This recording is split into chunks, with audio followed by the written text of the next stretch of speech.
Bien, buenas, ¿cómo están? Bueno, vamos a comenzar este módulo 3, biomecánica y técnica básica. Vamos a ver postura, pisada, economía de carrera, subidas y bajadas. Bien, bien, vamos a entrar un poco en contexto, ¿sí? Hay que tener en claro el panorama. Vamos a encontrar tres tipos de pisada en corredores, ¿sí? Vamos a tener una pisada pronadora, una pisada neutra, una pisada supinadora, que dependiendo de las características de cada una, ¿sí? Va a ejercer cierto tipo de beneficios, cierto tipo de contraindicaciones y una manera de tener en cuenta, ¿sí? Algunas cuestiones específicas como el tipo de calzado, algunos aspectos mecánicos y biomecánicos, como así también ejercicios de prevención como para poder seguir en la práctica deportiva de manera normal. Bien. Antes de comenzar, lo que yo siempre recomiendo para evitar todos estos tipos de lesiones como contratiempo, como también un gasto de rehabilitación y lo demás, es que se hagan en primera instancia un estudio de la pisada, ¿sí?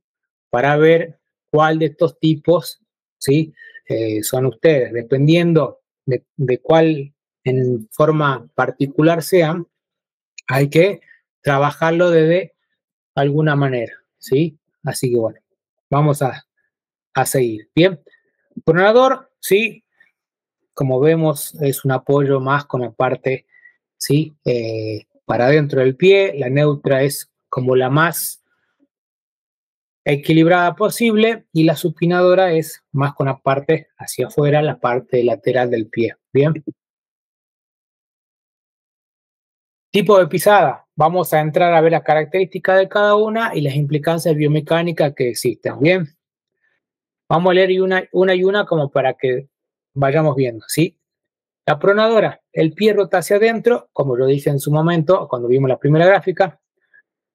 Es muy común este tipo de pisada en corredores que tienen un arco bajo, ¿sí? El arco del pie, ¿sí? Ya lo vamos a ver en otra imagen, o bien pie plano, ¿sí? El pie plano significa que directamente no tiene arco y apoya toda la planta del pie en el asfalto o en cualquier tipo de terreno, ¿bien?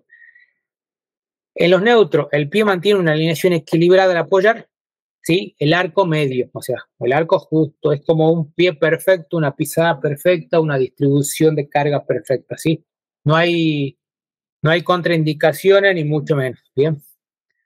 En la supinadora, el pie rota hacia afuera al apoyar, común en corredores con arco alto, ¿sí? ¿Cuál es la diferencia entre pronador y supinador? El pronador tiene un arco bajo, el supinador un arco bastante alto a comparación del pronado y que uno pisa hacia adentro y el otro pisa hacia afuera. Bien, que es el común denominador de tipo de pisada de casi todo el mundo, salvo excepciones, como yo dije, que debe ser una de 1000 o de 100.000 que tiene neutro. Algo así creo que es la estadística. Bien, implicancia biomecánica. Los pronadores tienen una mayor absorción de impacto, pero riesgo de sobrecargar en rodillas y tibias, ¿sí? O sea, los pronadores absorben mucho el impacto, ¿vale? Sobre todo si es asfalto duro o terreno duro, pero corren el riesgo de sobrecargar primero en rodillas y en tibias, lo que va a conllevar a que problemas de tendón, puede ser tendón rotuliano o tendón cuadricipital, y de tibial anterior, tibial posterior, o tibial interno, tibial externo. Bien. En cuanto a los neutros, la distribución es uniforme del impacto, o sea, hay casi nada de riesgo de lesión, ¿sí? O sea, son amables hasta para apoyar el pie. Los supinadores tienen una menor absorción de impacto, todo lo contrario de los pronadores, pero tienen riesgo de lesiones, perdón, por impacto en tobillos, sobre todo, ¿sí? Eso es una cuestión bastante notoria en los corredores, ¿sí?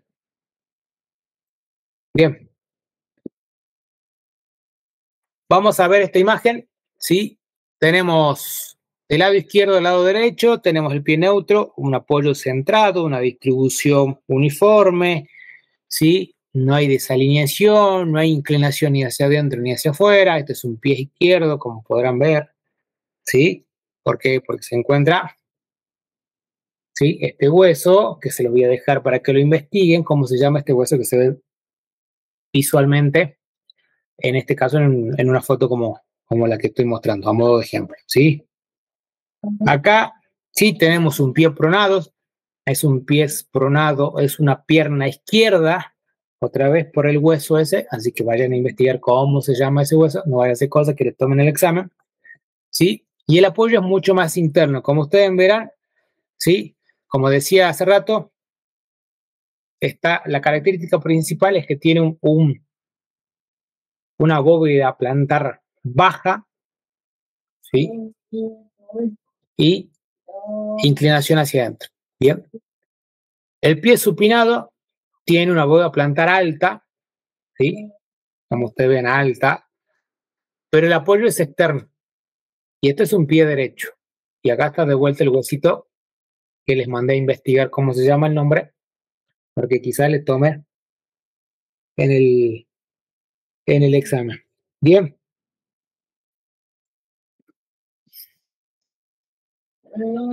Atribuciones de la pisada neutra en corredores. Sí, vamos a ver cada una de estas. Yo sé que es un poco larga, pero lo tenemos que ver sí o sí. Bien. Anatomía del pie. Arco plantar medio, alineación equilibrada entre talón, tobillo y rodilla. ¿Sí? O sea, si volvemos a la imagen anterior, nos ponemos los pronadores, dice arco plantar medio, ¿sí? Acá se encuentra el arco plantar medio, ¿sí? Y alineación equilibrada entre talón, tobillo y rodilla. Talón, no se ve la rodilla, ¿sí? Y tobillo. Este es el tobillo, este es el talón, ¿sí? Y acá arriba está la rodilla. Ya lo podemos ver con otro tipo de imagen, ¿bien? Comportamiento biomecánico. Distribución uniforme del impacto en cada paso. No hay rotación excesiva hacia adentro, ¿sí? Esto es lo que es la pronación, ni afuera, ¿bien? Entonces, comparado con el pronado, como vimos hace rato, es muy notorio, digamos, ¿sí? Pero acá hay una alineación exacta, como yo le dije. Si yo trazo una línea imaginaria, van a ver que hay una alineación entre el talón, el tendón y la rodilla, ¿sí? Caso contrario que el pronado. Van a ver que en algún momento hace para adentro y después hacia afuera, o inclusive más hacia adentro todavía. Va a depender también de las rodillas, ¿sí? De la pronación que tengan, ¿bien? Eficiencia mecánica, transmisión fluida de fuerza desde el contacto hasta el despegue, favorece economía de carrera, ¿sí? Los que son neutros, ¿sí? Tienen una mejor absorción y como tienen una absorción completa del pie, tienen un mejor realce del pie, o sea, tienen una frecuencia de salida del pie mucho más rápida. Justamente es como apoyar, digamos, en una cama elástica, ¿sí? Pues si yo tiro en una cama elástica algo que es uniforme, que ni va ni por un lado ni por el otro, enseguida el menor tiempo de contacto en el suelo y despegue inmediato. Bien. Absorción de impacto, amortiguación natural del pie sin necesidad de correcciones externas, ¿sí? La amortiguación es natural, o sea, no hay que corregir nada en cuanto a técnica. Bien. Absorción de impacto, como había dicho anteriormente, acá lo voy a repetir. Estabilidad articular, menor estrés en articulaciones como rodilla, tobillo y cadera. O sea, los que son pronados, los que son neutros, perdón, no tienen problemas en rodillas y menos en cadera. Caso contrario a los pronadores y a los supinadores. Eso ya lo vamos a ver más adelante. Bien. Riesgo de lesiones, baja incidencia de lesiones por desalineación, riesgo solo si se usa calzado incorrecto o hay sobreuso. Por lo general, los neutros se llegan a lesionar por el simple hecho de elegir un calzado o pronador o supinador. Tienen que elegir neutro. Hoy en el mercado existen unas millones de opciones de calzados y la mayoría viene neutro, ¿sí? Muy pocas veces son pronados, ¿sí? Y muy escasos supinadores. Bien. Perfil del corredor, técnica eficiente, sacada equilibrada, buena propiocepción, no tienen problema ni para una pierna, ni para salto de un pie, ni para nada. Tipo de calzado recomendado, zapatillas neutras con amortiguación moderada, sí, eso también es importante, la amortiguación que no tiene que ser muy excesiva, buena flexibilidad y respuesta. Por lo general, lo que tienen que aumentar la amortiguación, o sea, la base de amortiguación, son los pronadores, porque absorben mucho más impacto que el neutro. ¿Sí?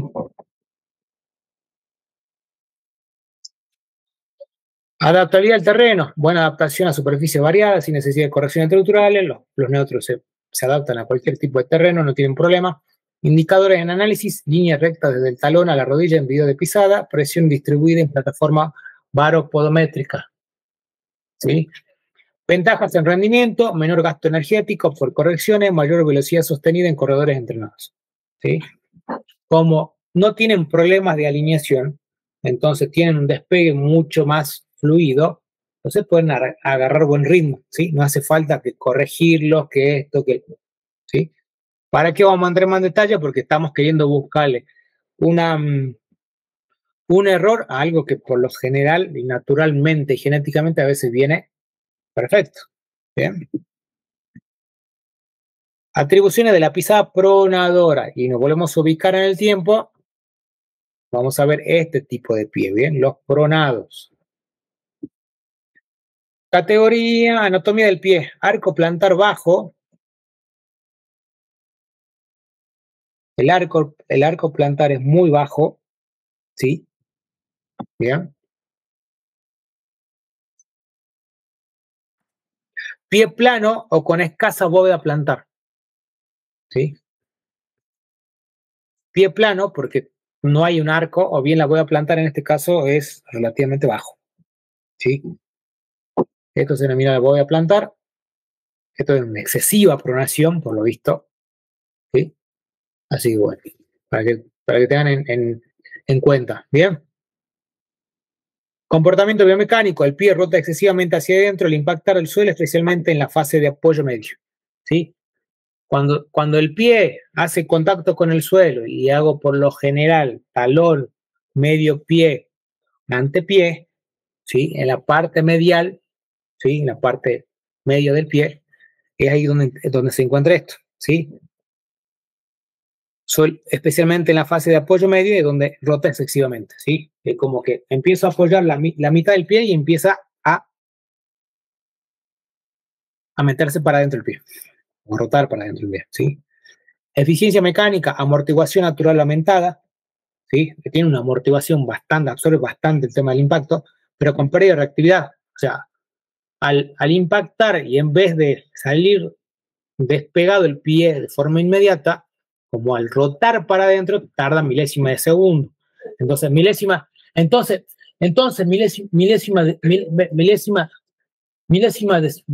de segundos que puede conllevar 1 minuto, 2 minutos, 3 minutos, marca la diferencia, ¿sí? Bien, eficiencia mecánica, amortiguación natural, pero con pérdida de reactividad y eficiencia en la fase de impulso. Bien. Absorción del impacto, alta absorción en el retropié, ¿sí? El retropié es la parte del talón, pero con sobrecarga en estructuras como tibial posterior, ¿sí? Fascia plantar y rodilla, ¿sí? La absorción, la mayor absorción, ¿sí? En estos tipos de pisadas la tiene sobre todo, ¿sí? En el retropié, ¿sí? Acá, en el retropié, ¿sí? Entonces, es un tema bastante importante, ¿sí?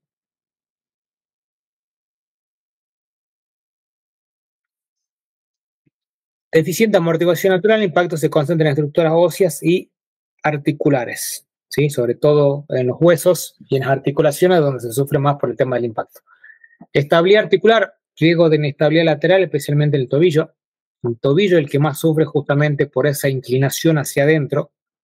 Riesgo de lesiones, fracturas por estrés, ¿sí?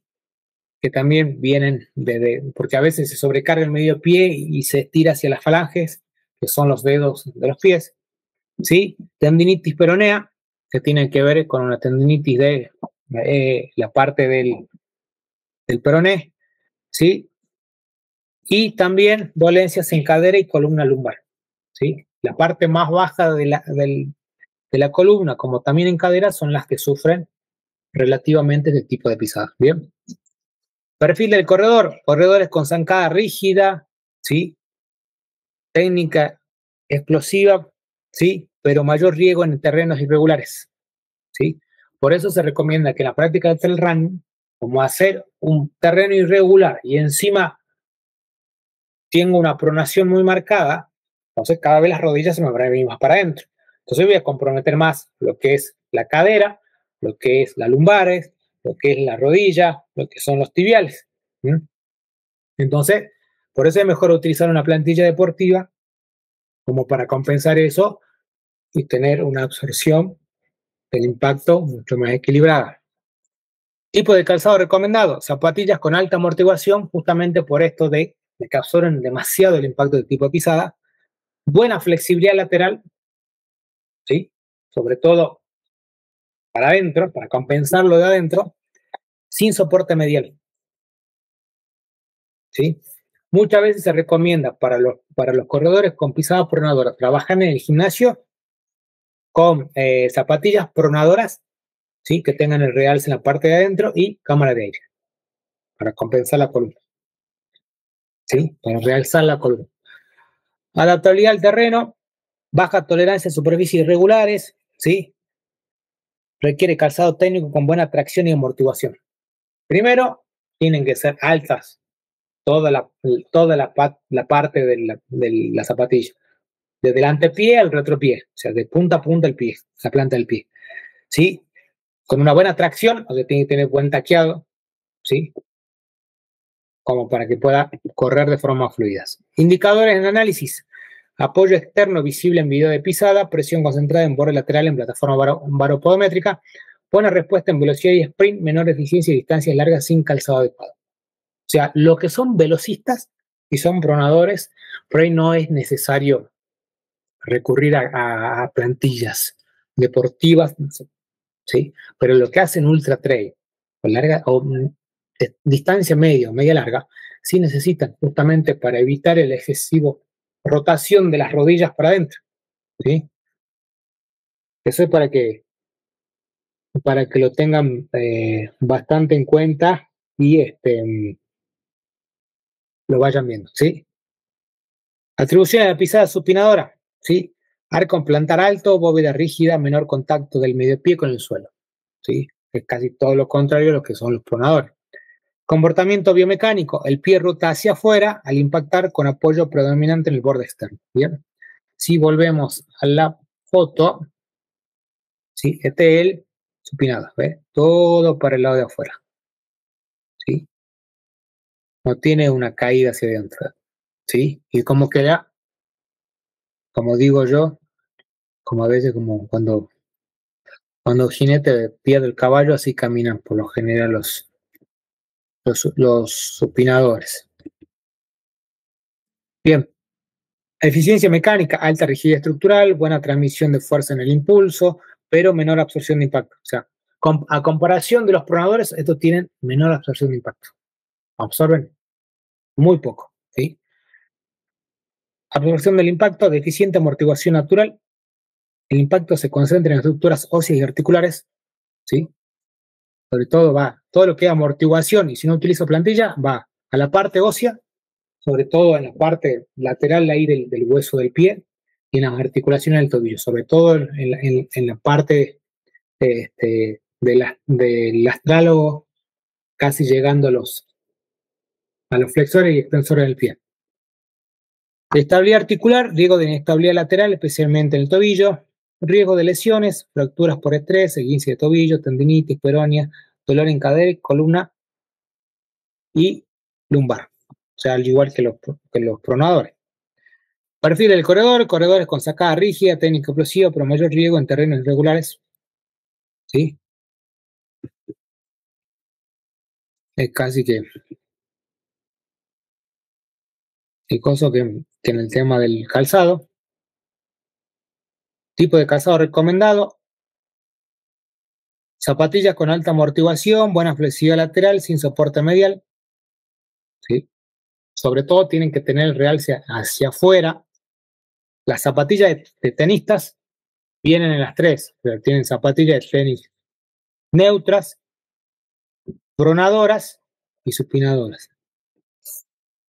Adaptabilidad al terreno, baja tolerancia a superficies irregulares, requiere calzado técnico con buena tracción y amortiguación.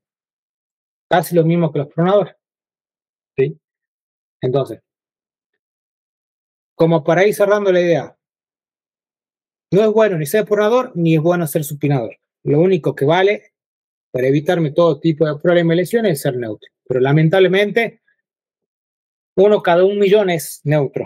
Así se lo digo, y tajantemente. Entonces, es complicado. ¿Bien? Pero por lo menos ya tenemos una diferenciación que es sumamente importante. ¿Bien? Indicadores en análisis: apoyo externo visible en video de pisada, presión concentrada en el borde lateral, ¿sí? Lo primero que hay que observar en el pie es que pise para afuera, ¿sí? Hay que ver cómo las rodillas se comportan en cuanto a la alineación y la distribución. Y ventaja en rendimiento: buena respuesta en velocidad y sprint, menor eficiencia en distancias también largas sin calzado adecuado. O sea, los dos sufren, ¿sí? No hay con qué, digamos, ¿sí?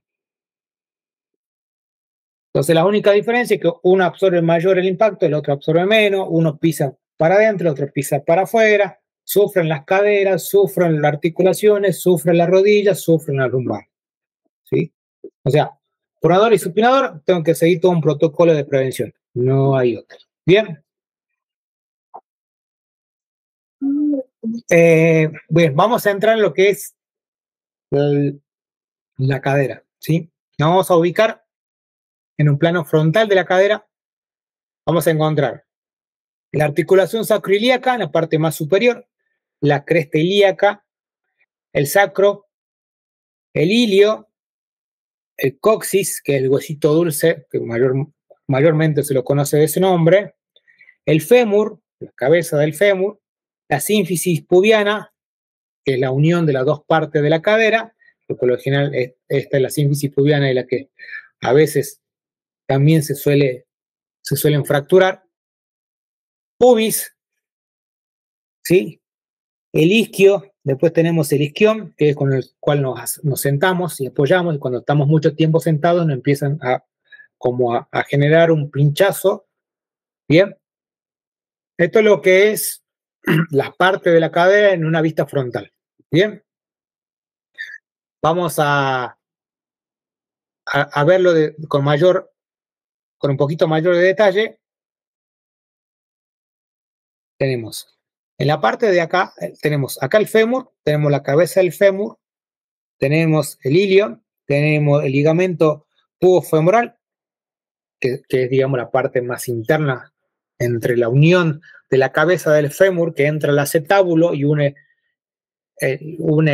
para formar la articulación coxofemoral, y el ligamento iliofemoral, que por lo general, ¿sí?, personas que se lesionan, ¿sí?, sufren de esto, o cuando no hay un buen fortalecimiento, también se generan muchas lesiones, ¿sí? Es como que ese dolor inguinal a veces se lo confunde con pubalgia, pero no es pubalgia, digamos, puede ser un tema de ligamento.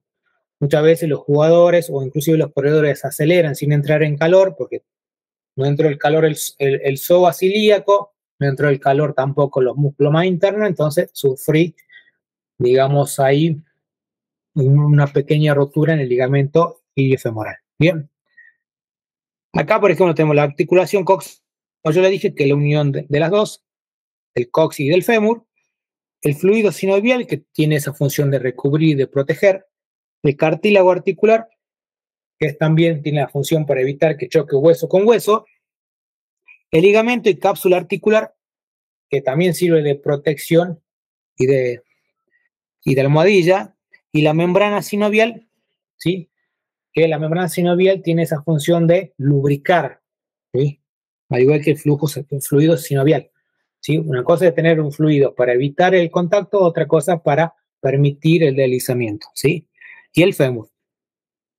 Por lo general, las personas adultos mayores, aquellas que sufren caídas, por lo general acá arriba se denomina corte quirúrgico en el fémur, que por lo general se lo determina como una fractura de, como una fractura de cadera. Bien.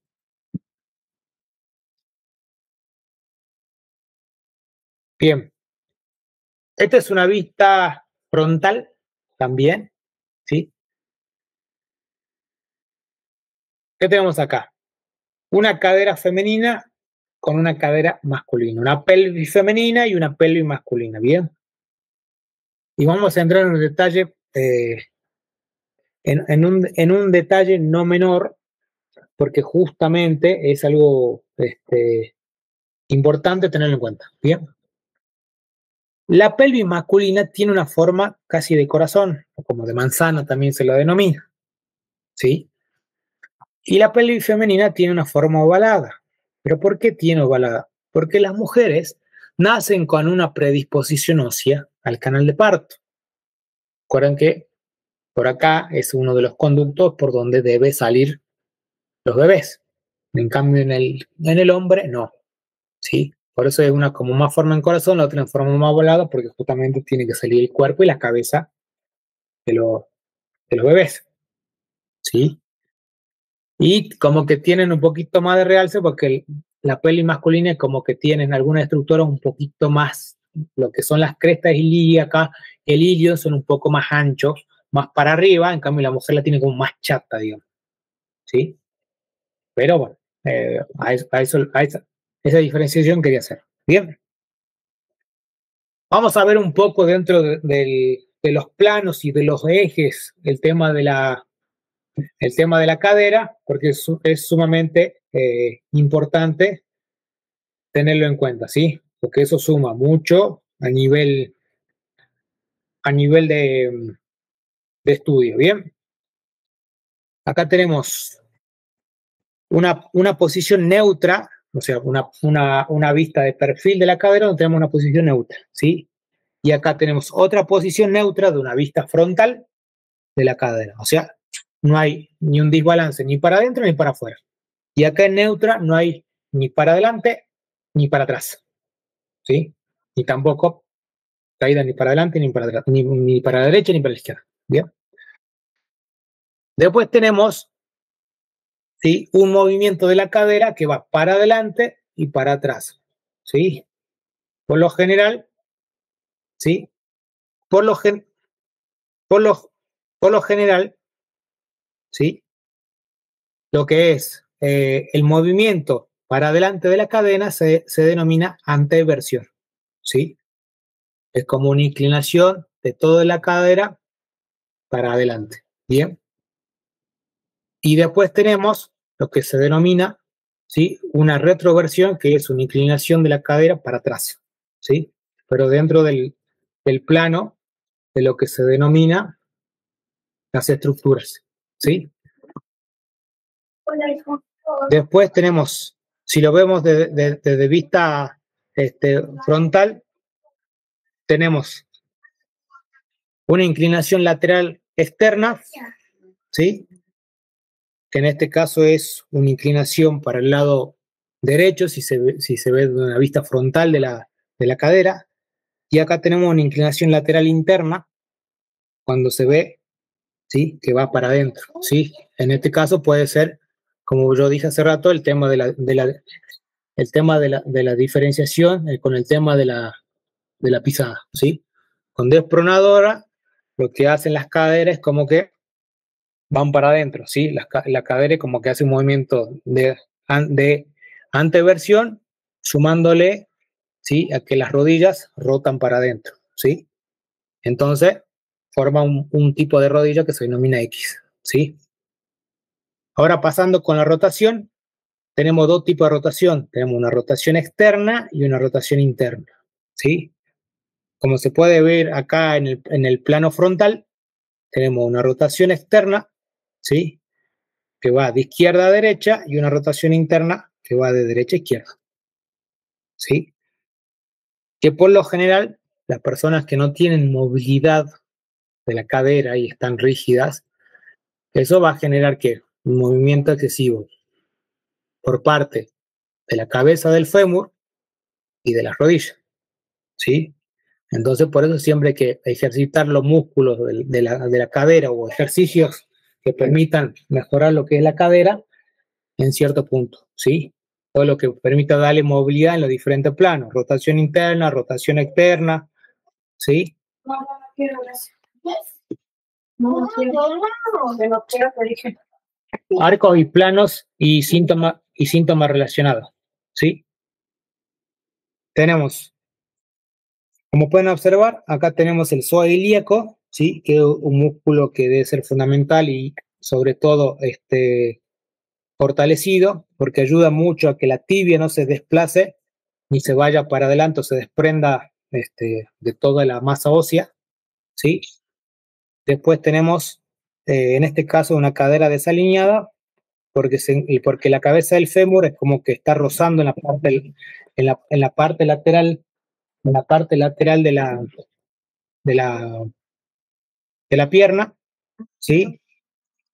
Y esto es lo que produce por lo general, ¿sí? Porque como ustedes pueden ver, ¿sí? Acá, ¿sí? Como al tener una rotación interna del pie, es lo que va a generar un pellizco meniscal, ¿sí? O sea, el menisco es el que sufre justamente por esta rotación de lo que es la rodilla, ¿sí?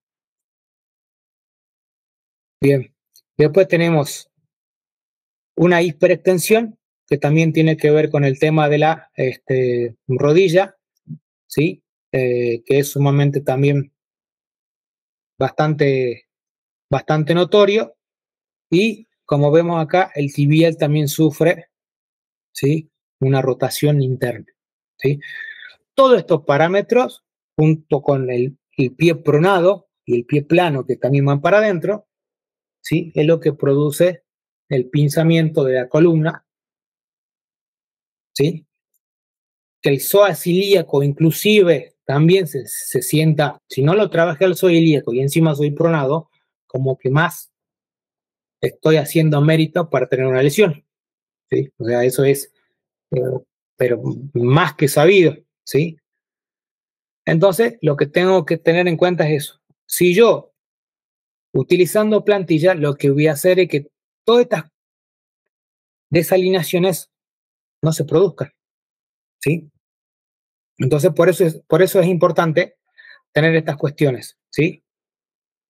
Sea pronador o sea supinador, plantillas, no hay otra. Se quieren evitar dolores de cabeza, rehabilitación, fisioterapia, tendinitis, lo que sea, plantillas. Por un lado, plantillas formativas y por otro lado, plantillas para la práctica deportiva, ¿sí? Como acá ya hemos visto hace rato también en las primeras imágenes, tenemos cómo va el pie supinado, cómo hace el apoyo del talón, el apoyo medial y el apoyo del antepié. Lo mismo con lo normal, que lo normal por el general no hay ninguna desalineación. Y el pie pronado también, ¿sí? Apoya el talón, después apoya la parte medial en la parte más interna y el despegue también se produce ya con la última parte que es el dedo gordo, ¿sí? Por eso también los pronadores llegan a sufrir fisuras en el dedo gordo. Bien, acá tenemos arco medio, neutral, un pie plano, que es una sobrepronación, y un pie cabo, que es el pie supinado, ¿sí? Estos son con respecto a todos todas las cuestiones biomecánicas que existen. Bien, vamos a ver un poco lo que es la fase de la carrera. Bien, está constituida por una fase de apoyo y una fase aérea, ¿sí? La fase de apoyo es amortiguación. Dentro de la fase de apoyo tenemos el sostén, ¿sí? Y el impulso. Bien. Amortiguación, sostén, porque es la fase en donde me sostengo a una pierna, y el impulso o impulsión es la fase en donde yo produzco el despegue, ¿sí? O recobro, que también se le dice, bien, y la fase aérea, vuelo, ¿sí? Todos estos nombres de las diferentes fases de la carrera depende del autor, depende también de la región donde yo me encuentre, tienen diferentes nombres, pero lo tienen que entender desde la base de la racionalidad, ¿no? ¿Sí? Sabemos que hay una fase donde yo amortiguo, que es la que acabamos de ver y cómo infiere todo lo que son los tipos de pisada. Una fase de sostenimiento a una pierna, de primero a la derecha, después a la izquierda, después a la derecha, después a la izquierda, y así sucesivamente. Y el impulso, que siempre va para adelante, ¿sí? Y una fase aérea, que es el vuelo, en donde es la situación en donde los dos pies se encuentran relativamente despegados del suelo y casi alineados en una línea horizontal imaginaria. Bien, entonces, ¿cómo puedo definir el correr?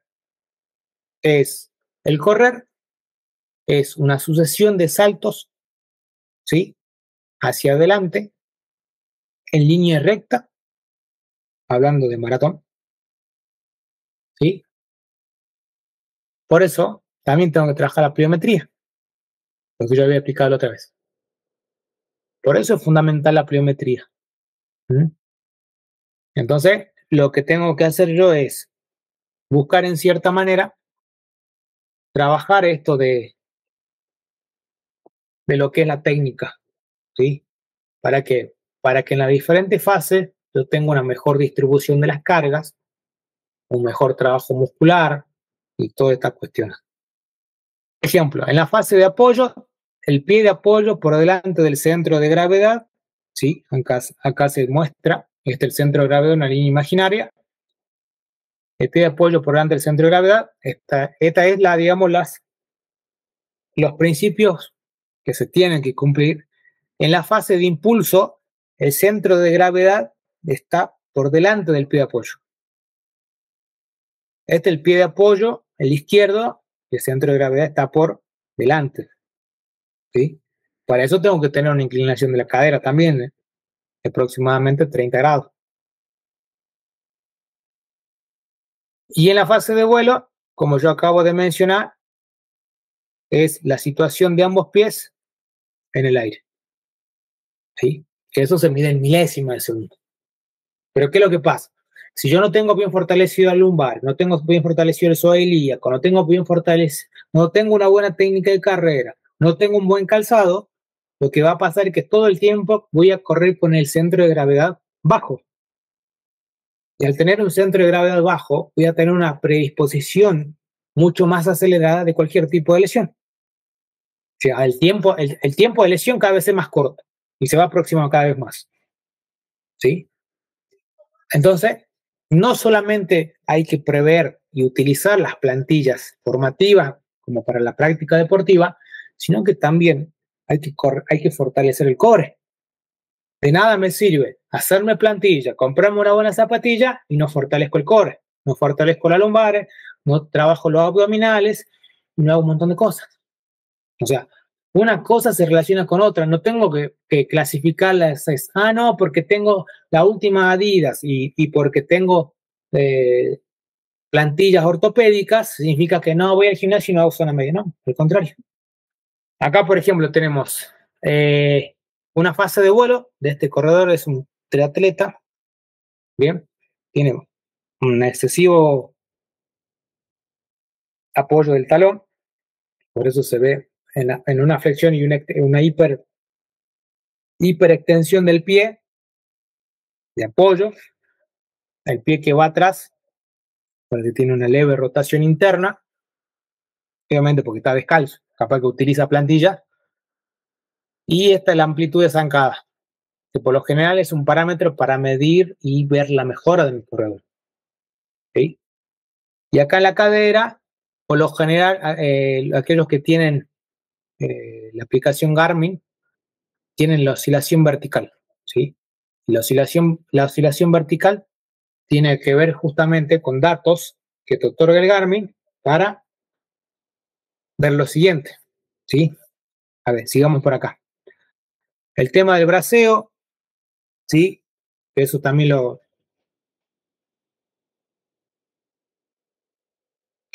estamos viendo, que pareciera que, ¿sí? Que pareciera que tuvieses un poco rotado para afuera. Y como le decía yo hace rato, acá, el número 2, que tenga que ver con la cadera, ¿sí? Que por lo general la oscilación vertical que las aplicaciones Garmin te mide, tiene que ver con cuántos centímetros el torso asciende y desciende en cada paso al correr, reflejando el rebote en tu técnica. Entonces, supongamos que no fortalezco la zona media, no tengo plantilla, no tengo fortalecimiento de los músculos de la pelvis. Bueno, todo eso hace que yo corra para abajo y el rebote sea mucho más excesivo. Y al rebotar, ¿cuál va a ser la primera parte del cuerpo que yo voy a ver comprometida? A lumbares. ¿Mm?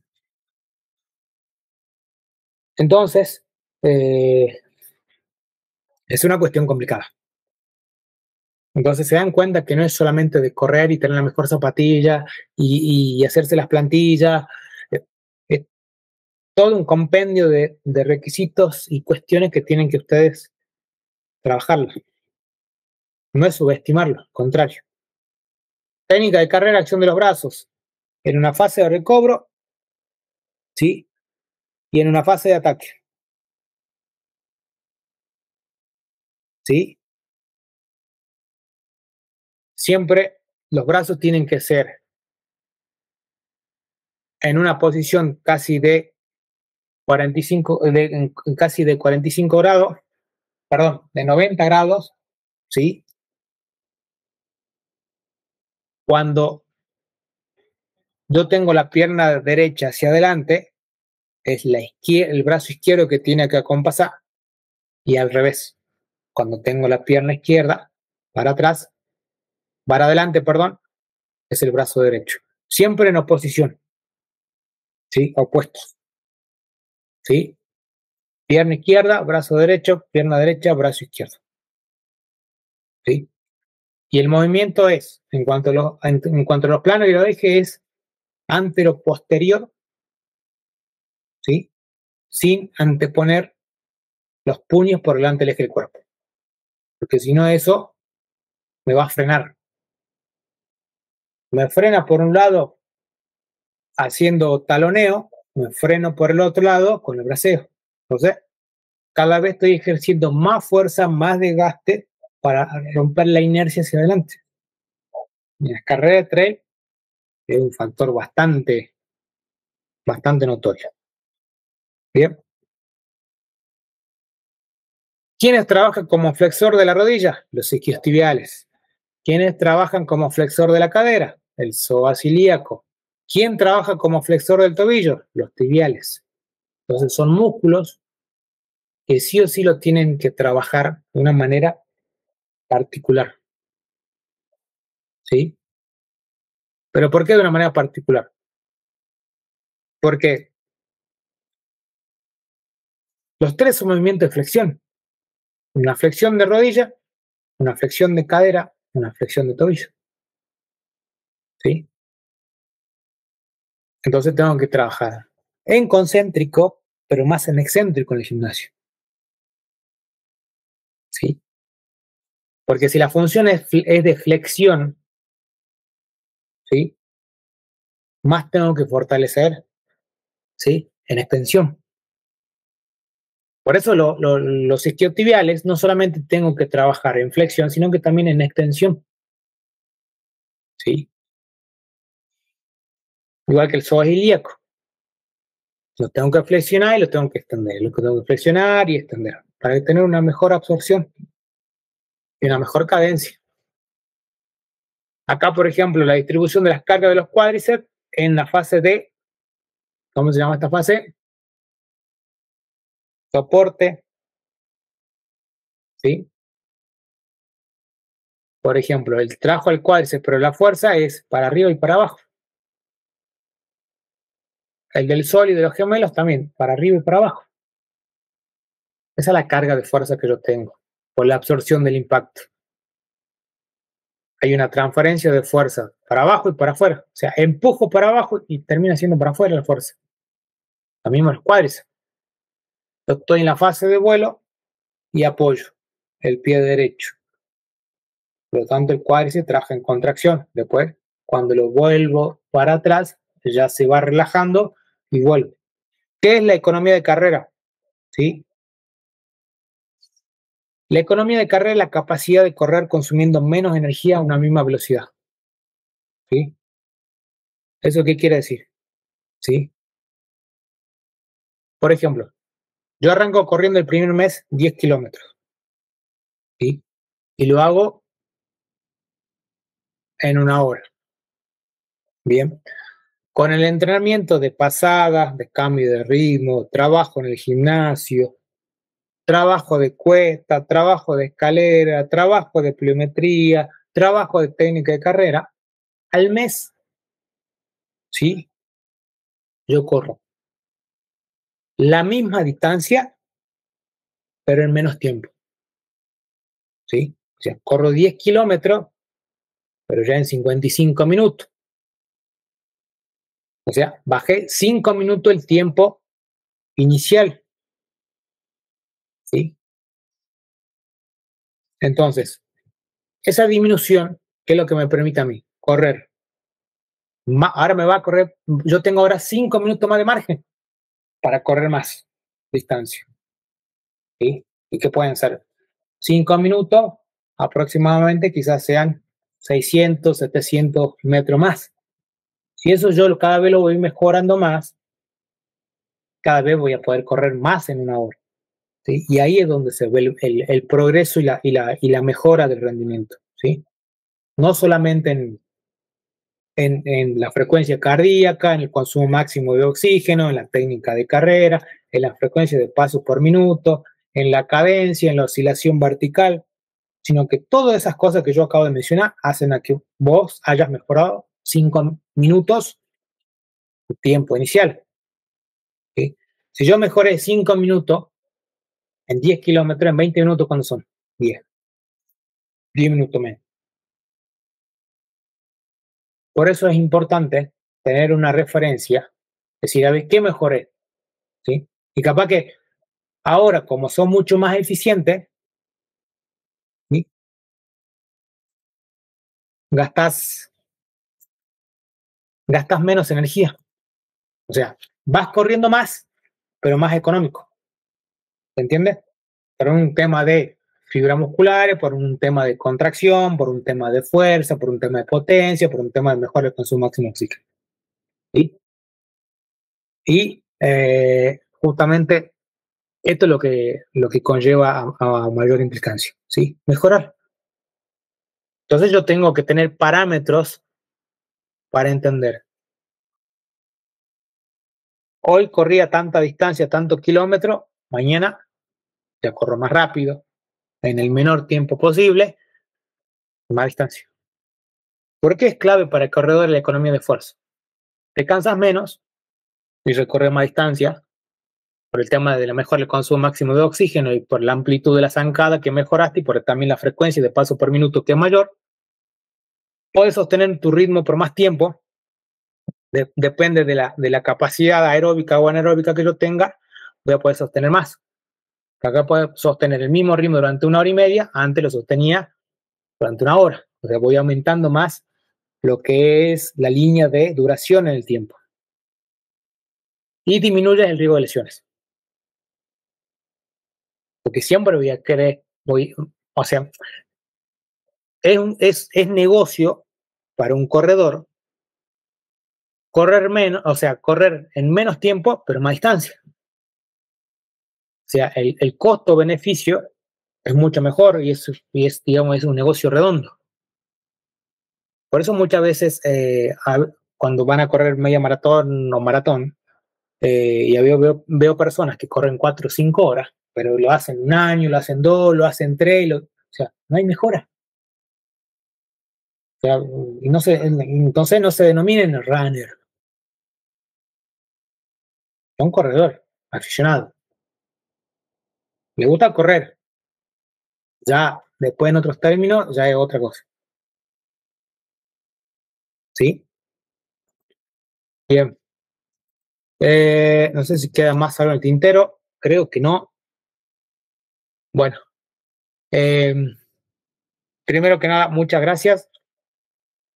Creo que quedó bastante claro esta parte de biomecánica, que necesitaba que lo vean con mayor detalle y un poquito más ampliado. No se olviden de repasar los módulos anteriores, ¿sí? Y este sobre todo, porque de acá voy a sacar preguntas de examen, de este módulo, de biomecánica, porque yo tengo el concepto de que un corredor tiene que correr bien, no perfecto, bien. Y bien significa correr con técnica, ¿sí? Así que bueno, sin más nada que agregar, muchas gracias por un módulo más. Ya saben, cualquier consulta o duda que tenga, me avisan, me mandan un mensaje. Ahí lo dije a los chicos de la escuela de gestión que les pasen mi correo. Así que bueno, después todo lo que tenga que ver con temas de envío de material, inscripciones, formularios y todo lo demás, lo arreglan con los chicos de escuela de gestión, ¿sí? Con ellos. Ellos se encargan de todas las cosas. Yo únicamente voy a brindarle todo el aprendizaje y el contenido que ya está diagramado en el programa de estudio. Bien.